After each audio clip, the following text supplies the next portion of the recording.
Hola mi gente, my name is Gabriela. I'm a Venezuelan living in Spain. I'm a conversation coach, pedagogue, teacher, ultimate frisbee player, and a cat mama. So, I'm providing Spanish conversation coaching sessions to students from all levels. And the way that I'm doing it is not just great, it's all about fun.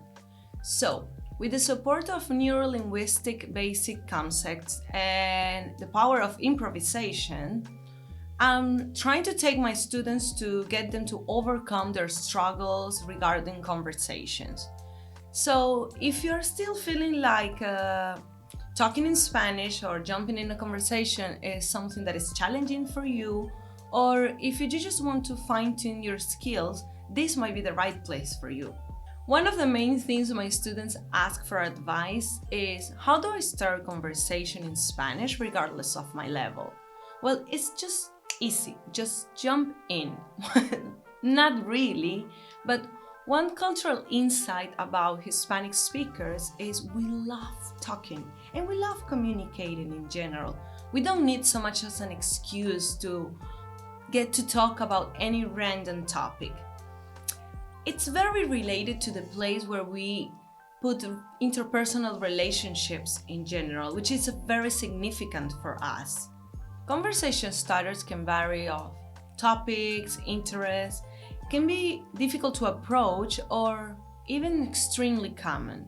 That common that makes us feel like we weren't in a conversation at all, but more like a declaration of statements, either to say nobody wants that feeling. So, what makes a conversation a conversation? Rapport.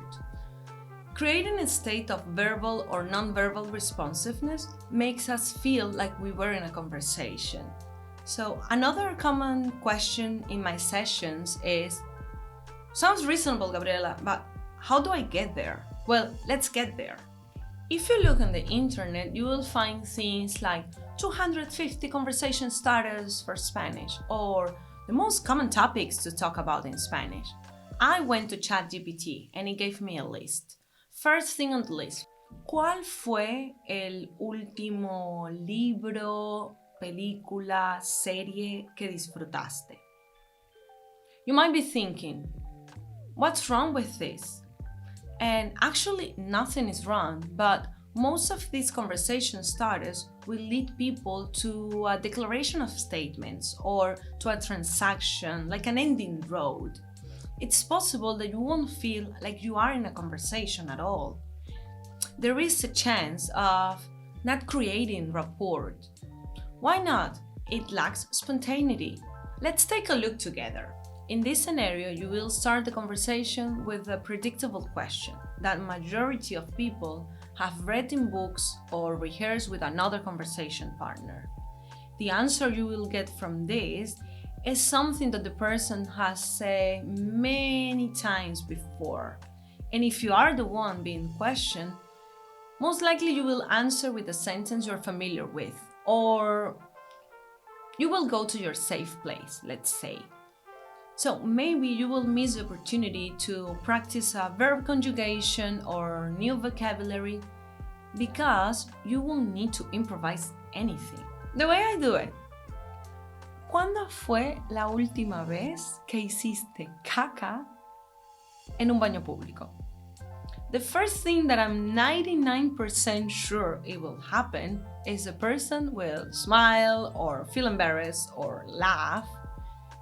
So you will get an emotional response to this, which will lead you to a meaningful conversation.